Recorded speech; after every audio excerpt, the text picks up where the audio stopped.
Piece, l'œuvre d'Eiichiro Oda, a su montrer à plusieurs reprises son ouverture d'esprit vis-à-vis du monde qui l'entourait.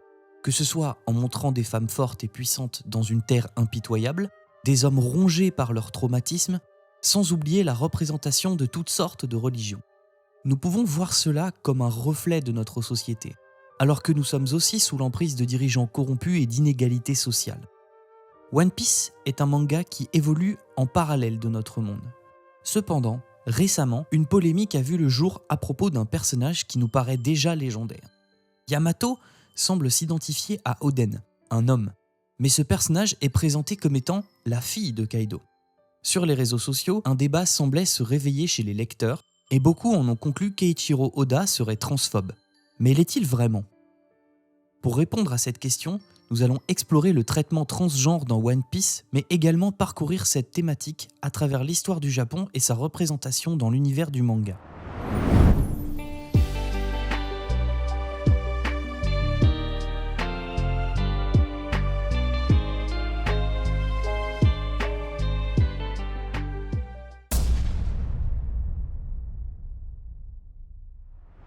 Avant de continuer, il est important de définir les termes.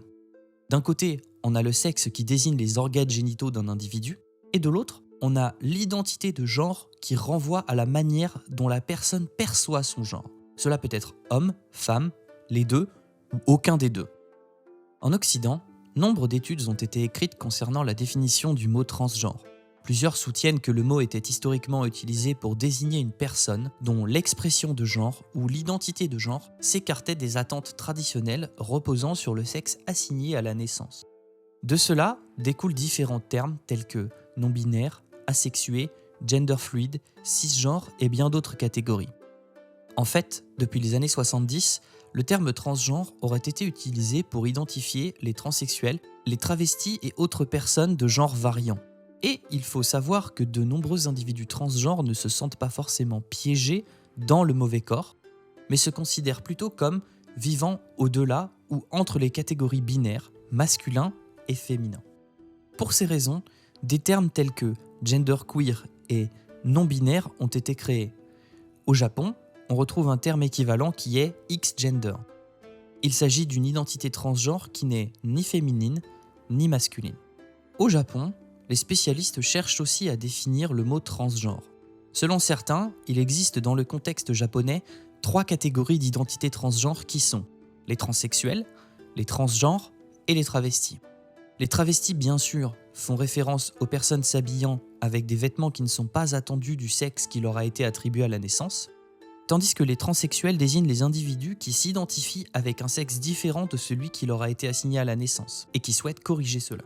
Même les Onnagata, qui sont les actrices féminines à l'époque des Tokugawa, seraient des exemples valables d'expression transgenre. Au Japon, plusieurs termes liés à la transidentité existent. Beaucoup résultent de la japonisation de mots anglais tels que le terme Blue Boy et dont on ne traitera pas dans cette vidéo. On peut notamment voir quelques exemples de ce vocabulaire dans One Piece. Le plus connu est le terme Okama. À l'époque Edo, ce mot était utilisé pour désigner les hommes gays. Depuis, son sens a évolué et couvre plusieurs aspects. Dans sa définition la plus basique, un Okama est quelqu'un qui est né de sexe masculin et qui agit de manière féminine. Cela désigne donc les hommes homosexuels et féminés, les femmes transgenres, les hommes travestis, ainsi que les garçons qui ont des manières féminines. Okama est un terme principalement négatif et péjoratif. Cependant, dans certains contextes, il peut être utilisé comme un terme neutre et positif. Le terme Newkama, que l'on retrouve aussi souvent dans One Piece, est quant à lui un mélange des deux concepts qui sont Okama et New Half. New Half désigne une femme transgenre ressemblant fortement à une femme, contrairement aux Okama qui eux ont une apparence très masculine. C'est un terme considéré comme moins péjoratif que Okama. Les membres Newkama dans One Piece sont dans ce sens plus liés à une idée trans étant donné qu'ils sont affectés par le changement de sexe dû au pouvoir de Ivankov. La culture populaire reflète en partie notre société. Pour mieux comprendre la vision transgenre qui transparaît dans les mangas et les animés, il est important de se pencher sur sa mythologie, son histoire et son évolution au Japon. Dans la mythologie, les hommes à comportement féminin ont toujours fait partie de la culture japonaise. L'idée qu'un homme puisse habiter un corps féminin ou qu'une femme puisse habiter un corps masculin s'intègre bien dans les légendes, ainsi que dans la culture basée sur l'esprit qui imprègne les mangas et les animés japonais. Parmi ces dieux, nous pouvons citer Shirabyoshi, une déesse femme ou transgenre représentée comme demi-humain, demi-serpent. On retrouve aussi l'esprit transgenre de la montagne, Oyamakui, qui protège l'industrie et la procréation. Enfin, Inari, le dieu de l'agriculture et du riz, est représenté dans différents genres. Il est également associé au renard, le kitsune. Les kitsune se déguisent parfois en femmes, indépendamment de leur vrai genre, afin de tromper les hommes humains dans leurs relations sexuelles avec eux. Le Japon a une histoire assez complexe avec le travestissement, car il était interdit aux femmes de se produire sur scène dans le théâtre kabuki durant l'ère Edo, et par conséquent, les hommes assumaient tous les rôles. Les hommes interprétant des rôles féminins étaient appelés onagata.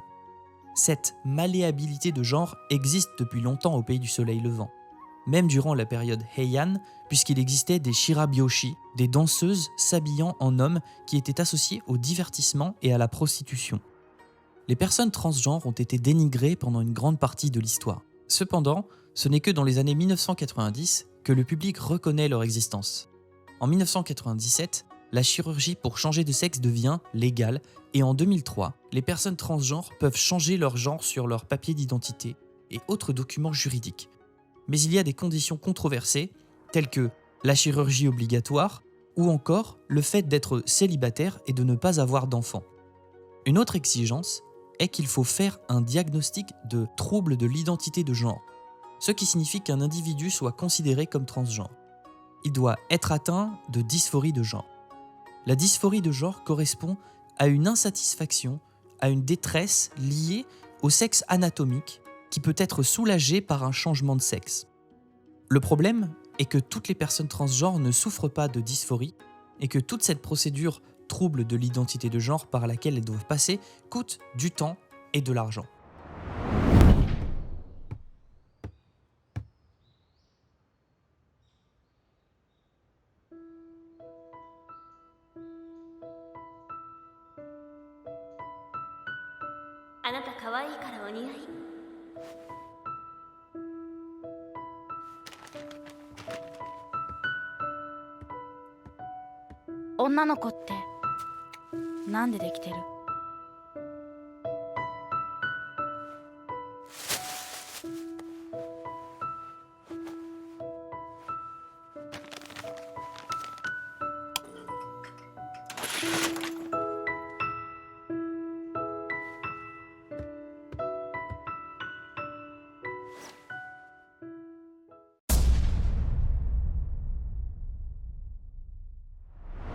Dans notre vie quotidienne, la plupart des personnes n'ont pas forcément de connaissances dans leur entourage qui s'identifient en tant que transgenres. Et les personnes qui sont elles-mêmes transgenres ne connaissent pas forcément des gens dans la même situation qu'elles. La compréhension et le rapport que ces personnes ont à la transidentité est alors souvent apporté par les médias. Cela va de même dans les mangas et les animés. Plus la représentation est positive, plus la communauté gagne en confiance et en bienveillance. Et si la représentation est négative, alors cela conduit à la discrimination et à la haine. Il existe plusieurs représentations que l'on peut considérer comme positives pour les personnages transgenres. Par exemple, Marianne Dale dans Ixion Saga est traitée comme un personnage normal avant tout. Elle fait partie du cast principal et a son propre rôle en dehors du simple fait d'être la fille trans. Dans Zombieland Saga, Lily est également une femme transgenre. Une citation de ce personnage est à retenir. « Je suis toujours Lily et c'est ce que je serai toujours », signifiant ainsi que ce qui est réellement important, ce sont les valeurs de l'individu et non le genre auquel il s'identifie. Cela est parfaitement montré dans le film Tokyo Godfather de Satoshi Kon. Hana est un personnage comique et dramatique, mais elle est également décrite comme une personne intelligente et aimante, qui se soucie profondément des autres. C'est une personne avec de vrais sentiments, des conflits et de la profondeur. Ce qui fait de Hana un modèle si merveilleux, c'est sa capacité à affronter les épreuves, tout en continuant à donner de l'amour pour aider les autres. De la même façon, dans Family Compo, écrit et dessiné par Tsukasa Hojo, l'auteur de Nicky Larson, on y retrouve un adolescent qui, après avoir perdu ses deux parents dans un accident de voiture, part vivre avec son oncle et sa famille. Son oncle est en fait sa tante et est maintenant marié à un homme transgenre. Sans oublier que son cousin est gender fluide. On retrouve donc dans ce manga un profond sens de la compassion et de l'humanité. Le manga Hunter x Hunter de Yoshihiro Togashi s'inscrit pleinement dans une représentation positive des personnes transgenres avec le personnage d'Haruka.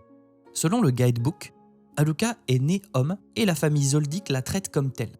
Pourtant, Killua considère Haruka comme sa sœur. Haruka s'habille comme une femme, ce qui pourrait laisser penser qu'elle se considère comme une femme, et que Killua, qui est le plus proche d'elle, ne fait que respecter ce qu'elle souhaite. Haruka partage son corps avec un autre être appelé Nanika, ce qui peut être sa métaphore de la peur qu'ont les trans de dévoiler leur genre à leurs proches, se sentir piégés dans le mauvais corps.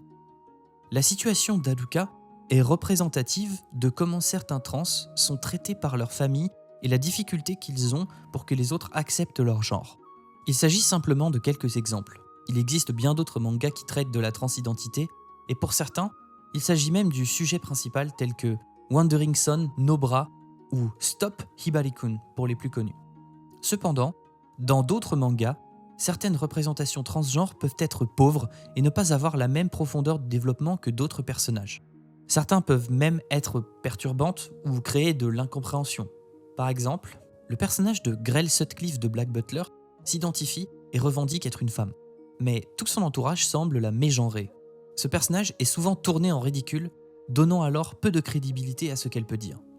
Dans Tokyo Ghoul, Mutsuki n'est plus à l'aise dans son corps de femme à cause d'un événement tragique. Son père l'agressa sexuellement. S'identifiant alors comme un homme, voyant le fait d'être une femme comme une faiblesse.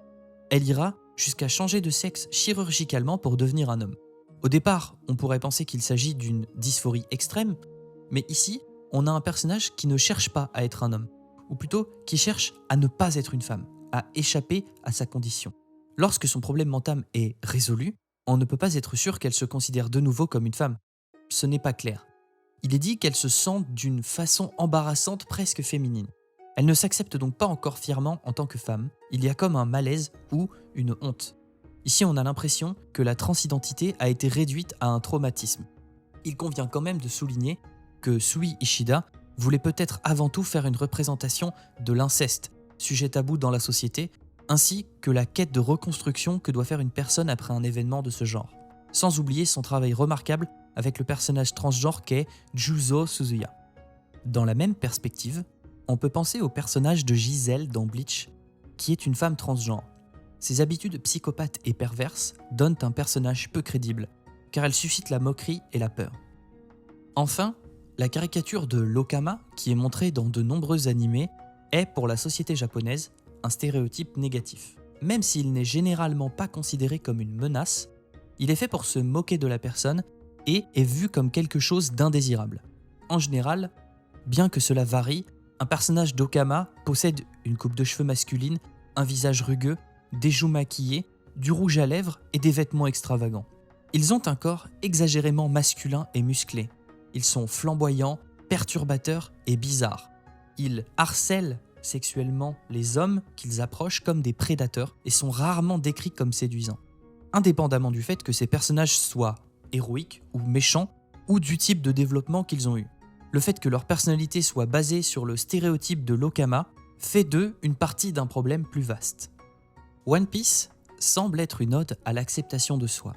Luffy, le protagoniste principal, ne regarde jamais le physique des gens qui l'entourent. Il examine leur utilité, s'il veut les recruter dans l'équipage par exemple, ou tout simplement pour leur gentillesse. Cette œuvre nous montrera à plusieurs reprises que peu importe d'où l'on vient, comme l'île des Hommes-Poissons, où les habitants sont discriminés, ou même Ohara, dont le gouvernement a estimé que tous les habitants représentaient une menace, chacun peut avoir le droit de vivre, indépendamment de l'opinion des autres. Il en va de même avec les personnes transgenres et les travestis. Ils vivent sans se soucier de ce que les autres pensent. Ils occupent des places importantes au sein des révolutionnaires comme Emporio Ivankov, apparaissant sous des traits féminins ou masculins selon son bon désir. Au milieu de la prison d'Impel Down, il est la reine d'un royaume secret où ne résident que des personnes transgenres. Il est leur bienfaiteur et leur faiseur de miracles. Il est mis en avant durant l'arc de la prison où il sauvera la vie de Luffy pour lequel il se prendra d'affection. Il est également très présent durant l'arc Marineford, affrontant tout d'abord Kuma ainsi que l'amiral Akainu très brièvement. C'est grâce à lui que Luffy réussira à infiltrer Marineford, et c'est aussi grâce à Iva si Sanji gagne en puissance durant les 2 années d'ellipse. Kiku no Jo, appelé bien plus souvent Okiku ou simplement Kiku, était un homme à la naissance. Mais celle-ci est désormais considérée par tous, et surtout par elle-même, comme étant une femme. Elle est belle, courageuse et loyale. Elle semble apporter une vision plus moderne des personnes transgenres. Okiku sera également très utile pour Zoro qu'elle soignera. Elle aidera également à secourir Tama. Elle brille par ses compétences à l'épée ainsi que sa gentillesse. D'autres personnages peuvent également être considérés comme étant transgenres dans cet univers, comme Bone Clay, qui a marqué beaucoup de lecteurs par son sacrifice et sa bienveillance. Cependant, la représentation des transgenres d'Oda n'est pas irréprochable et possède quelques aspects négatifs. D'un côté, le fait de montrer constamment les Okama comme étant un groupe à part, que ce soit de façon positive ou négative, met en avant leurs différences plutôt que de les inclure. C'est notamment le cas en ce qui concerne le royaume que d'Étrave. Il s'agit d'une île où aussi bien les hommes que les animaux sont des Okama. Un lieu où ceux qui ont un esprit féminin peuvent venir s'exprimer comme ils le veulent, mais ils sont présentés à la fois de façon terrifiante et ridicule. Ils sont très larges avec des visages disproportionnés, des jambes poilues. Il s'agit du stéréotype négatif des femmes trans, contrairement aux autres Okama et Newkama qui, eux, étaient décrits de manière positive. Sur cette île, il force Sanji à porter des robes et du maquillage, ce qui est un stéréotype négatif, le fait d'imposer sa sexualité à d'autres personnes.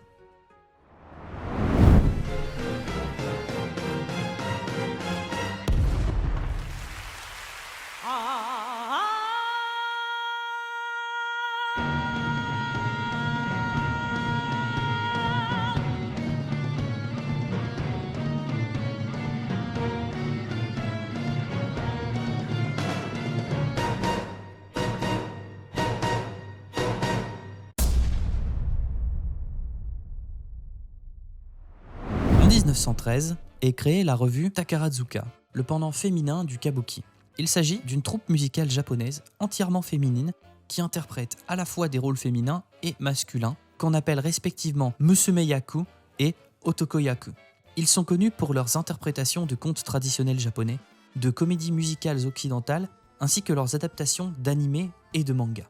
La constitution de cette troupe avait au départ pour vocation de glorifier la masculinité avec l'idée que les actrices finiraient par devenir de bonnes épouses et des mères sages en quittant l'entreprise.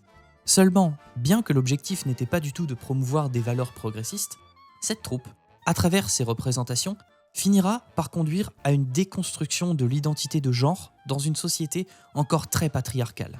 Dès le début, plusieurs de leurs pièces comportent des personnages androgynes et une sexualité ambiguë. Puisque tous les rôles sont joués par des femmes, les comédiennes commencent à se sentir naturelles dans leur rôle d'homme et certaines commencent à s'ouvrir à l'homosexualité. Cette troupe rencontre un franc succès auprès du public féminin, attiré par l'idéal masculin qu'incarnent les actrices et également admiratif de la liberté que procurent ces rôles dans une société traditionnellement sexiste. Tout cela participera à l'émancipation des femmes et ouvrira les portes aux droits des LGBT, faisant du groupe un modèle de féminisme positif et d'égalité des sexes au Japon. La Rose de Versailles est une œuvre qu'Oda a admis lire dans un commentaire du chapitre 945 de One Piece. Il s'agit d'un manga qui jongle entre identité de genre et orientation sexuelle. Le personnage principal d'Oscar est considéré comme une femme très masculine et sa relation avec André ressemble au style d'amour dans le genre boys love. L'auteur, Ryoko Ikeda, écrira également Claudine, qui présentera l'un des premiers protagonistes transgenres dans un manga. La mangaka est d'ailleurs une admiratrice de la revue Takarazuka, ce qui la rapproche de Osamu Tezuka, puisque ce dernier a déclaré que son manga Princesse Saphir était son expérience avec la revue Takarazuka, qu'il souhaitait transposer en manga. Princesse Saphir est le premier shoujo. Dedans, le personnage principal oscille entre identité féminine et masculine. Toutes ces œuvres sont fortement liées à la revue Takarazuka et ont eu une influence sur des mangas comme Shoujo Kakumei Utena et Sailor Moon, mais plus largement sur l'esthétique et les récits dans les shoujo. Les femmes ayant une ambivalence sexuelle seront également un thème central dans les mangas shonen puisque Tezuka lui-même a exploré le thème dans plusieurs de ses œuvres ultérieures, notamment Dororo, Blackjack ou encore Phoenix. 忍びの世界も随分と堅苦しくなったものね。保護者の欄なんだけど、あなたは僕の父親、母親なんて書けばいい？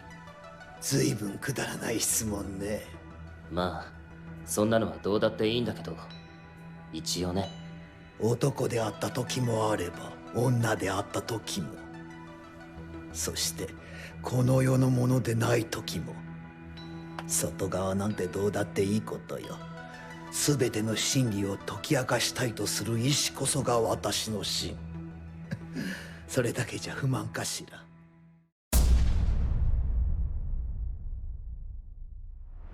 Cette ambiguïté de genre apportée par des mangas tels que La Rose de Versailles ou Princesse Saphir se retrouve donc toujours énormément dans la culture manga. C'est inhérent à son histoire.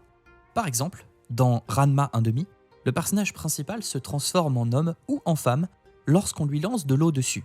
Ranma ne sert pas de modèle transgenre réaliste, étant donné que ce n'est pas Ranma qui décide de son sexe, c'est quelque chose qui lui est imposé par les circonstances. Un personnage plus représentatif des transgenres dans Ranma 1/2 serait Konatsu Kunoichi. En fait, souvent, l'identité sexuelle d'un personnage est sujette à débat, car il arrive fréquemment qu'il ne soit pas défini par l'auteur. Dans ce sens, le trope de l'androgynie ou du gender bend, qu'on appelle également otokonoko au Japon, est fréquent. Ce sont des personnages nés en tant que garçons qui sont dessinés exactement comme des filles et qui révèlent à un certain moment de l'histoire, à la surprise du lecteur, leur genre masculin qu'ils assument. Il s'agit d'un trope courant dans les médias japonais, car il est facile d'utiliser un langage sans préciser le genre d'un personnage par il ou elle en japonais. Il y a donc souvent une part de mystère et des zones d'ombre qui font qu'il est difficile de trancher.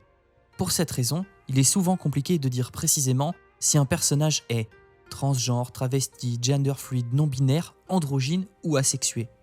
On en arrive donc à un autre problème qui peut être rencontré lorsqu'on aborde de telles thématiques, celui de sa réception. Par exemple, des personnages comme Ferris dans Re:Zero ou Astolfo dans Fate Apocrypha provoquent des débats car la plupart de la communauté, pour les raisons évoquées juste avant, n'arrive pas à savoir s'ils sont transgenres, travestis ou autres. Mais cela est également intéressant de cacher l'identité de genre ou sexuelle d'un personnage. En effet, le fait de se révéler pour une personne transgenre est un problème car ça suppose qu'il y a une révélation à faire, que ce n'est pas normal. Ça renforce l'idée qu'il y a un secret à cacher. Ça implique que l'interlocuteur a un problème avec ce qu'on va lui révéler. Ses sentiments sont alors mis en avant par rapport à la personne transgenre qui se révèle. Le personnage en face peut alors se sentir trahi ou blessé. Dans les animés et les mangas, le fait qu'il n'y ait pas d'affirmation claire concernant le sexe ou le genre d'un personnage permet d'éluder cet aspect, ce qui peut être positif malgré les débats et les polémiques que cela va susciter auprès de la communauté. Dans Kino no Tabi, bien que Kino, le personnage principal, ne soit pas un personnage transgenre, elle est un excellent exemple de personnage non conforme au genre. Kino est androgyne et adopte le style de vie, le nom et la tenue de son homonyme masculin afin de suivre ses traces et de parcourir le monde. Elle estime que les vêtements traditionnellement féminins tels que les robes ne feraient que la gêner. Kino est important pour les personnes transgenres car c'est un personnage qui s'habille d'une manière qui correspond à ses besoins et ne se soucie pas d'une apparence genrée. Le sexe de Kino n'est pas une partie importante de son personnage, et en fait c'est quelque chose qu'elle semble être heureuse d'effacer. De la même façon, dans le manga Shingeki no Kyojin, selon Hajime Isayama, c'est au lecteur de décider si Hanji est un homme ou une femme. Le sexe de Hanji n'est pas une caractéristique importante de son personnage. Ce que Hanji représente avant tout, ce sont des valeurs telles que l'humanité, l'héroïsme et la vie. Ce sont des valeurs qui n'ont pas de sexe. On peut voir le personnage de Yamato dans One Piece sous ce prisme. Si le genre de Yamato n'est pas clairement spécifié, c'est sûrement à l'intention d'Oda. Au final, le genre ou le sexe de Yamato n'est pas ce qui devrait importer. Avec ce personnage, Oda nous montre ce qui est réellement important, c'est ce qu'il représente. Dans ce sens, la communauté s'égare quant aux interrogations sur le genre de Yamato. Ce qu'il faut comprendre, c'est que ce qui caractérise Yamato est avant tout sa force, sa volonté inébranlable et son altruisme. Pour toutes ces raisons, non, Oda n'est pas transphobe. Nous pouvons voir dans l'évolution de l'écriture d'Oda une réelle volonté de s'ouvrir aux autres, ainsi que l'ambition de pouvoir inclure chaque lecteur en leur donnant des personnalités à qui s'identifier. Au fil des années et des pages, la représentation de la personne transgenre a véritablement changé. Il nous paraissait auparavant loufoque et quelque peu brouillon, mais nous pouvons voir avec certains personnages récents une authentique progression. Osamu Tezuka, le père du manga moderne, a créé des mangas avec l'idée de se soucier du monde après la Seconde Guerre mondiale. Reconnaître les différents types de personnes dans ce monde, les respecter et les rendre visibles en est une forme. Les mangas et les animés ont le pouvoir de faire évoluer les mentalités et de changer une personne dans la vie. Changer la représentation n'est pas le but, mais le moyen d'actionner un changement social plus large hors de l'écran. Il s'agit de lutter contre la marginalisation, la discrimination et la déshumanisation qui nous frappent. Il semble donc primordial de proposer des représentations trans plus réalistes et moins caricaturales. Il faut favoriser une vision des individus qui ne se limite pas à leur transidentité et qui s'articule autour de valeurs positives. Notre analyse est à présent terminée. Qu'avez-vous pensé de notre vidéo ? Êtes-vous d'accord avec notre analyse des personnages transgenres dans les animés ? Et selon vous, que devraient faire les mangas dans le futur ? N'hésitez pas à vous abonner et à laisser un pouce bleu, ça fait plaisir.